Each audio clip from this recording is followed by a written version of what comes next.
ইসলামের জঙ্গিবাদের কোন স্থান নেই বাংলাদেশ এই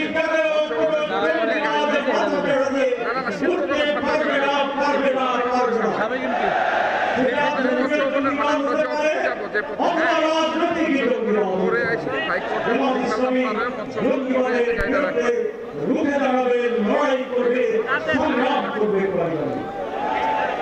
সম্মানিত ভাইরা, আমরা কারণ আকাঙ্ক্ষা পূরণের ব্যাপারে আমরা আশা করি বিস্তারিত বিশেষ কথা সেটা হচ্ছে আমি কি করতে বলতে চাই না তারা গণকে তাদের এই দেশে সম্ভাবনা নেই, তারা একেবারে অপ্রাসঙ্গিক। ঠিক আছে বলতে চাই এই লড়াই সংগ্রামের কোন লক্ষ্য হচ্ছে নতুন বাংলাদেশ। 54 বছরের শাসনের যে বাংলাদেশ ছিল, 5 আগস্ট ছিল, সেই বাংলাদেশের যে পরিচালনা নেতৃত্ব, যে পেটর, তার বিরুদ্ধে এই চূড়ান্ত প্রত্যাখ্যানের বিপ্লব। আমরা নতুন বাংলাদেশ চাই, যারা পুরনো কায়দায় এই দেশ আমার শাসনকে ফিরাতে চায়, জনগণ তাদেরকে সেই সুযোগ দেবে না। এটা জনগণকে ফিরে রাখার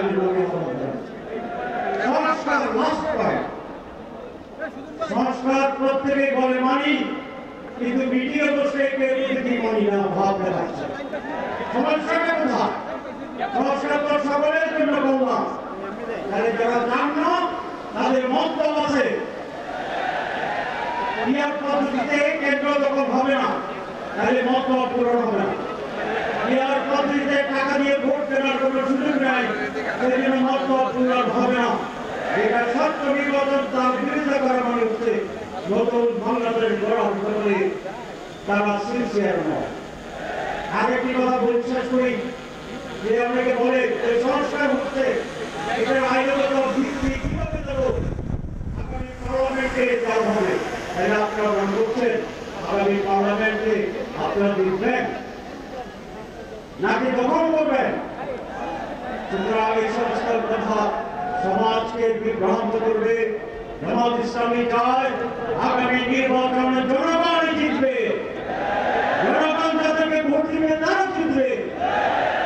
সোহরাওয়ার্দী দুটা মহাসমাবেশ তারা জিতবে, এই মেসেজ কি পাওয়া যাচ্ছে না? ইনশাআল্লাহ বাংলাদেশ বলতে রাখবে, চাঁদাবাজ বিরোধীরা জিতবে, সুশাসনের পক্ষের শক্তি জিতবে ইনশাআল্লাহ। আইন জিয়াউর রহমান দুর্গা দলে গিয়েছিলেন 1977 সালে। একটি সামরিক বাহিনী, সামরিক শাসনের নিয়ম, সেখান থেকে উনি যখন রাজনীতি করার সিদ্ধান্ত নিলেন, তারপরে যখন আবার পার্লামেন্টে ইলেকশন করার সিদ্ধান্ত নিয়েছিলেন 77 সালে অধ্যাদেশের মাধ্যমে, সেইটাকে জায়েজ করে ইলেকশন করে পরবর্তী নির্বাচনে রেটিফাই করা হয়েছিল। এই জন্যই জুলাই সনদ দিতে হবে, সেটি একটি অধ্যাদেশের মাধ্যমে লিগ্যাল ফ্রেমকে যারা দেখবেন তারা পার্লামেন্টে এটাকে রেটিফাই করবেন। এইটাও আইনগত সিদ্ধান্তের ভিত্তি, এর ব্যর্থ হলে এইটি বাংলার জনগণ মানবে না। ধন্যবাদ।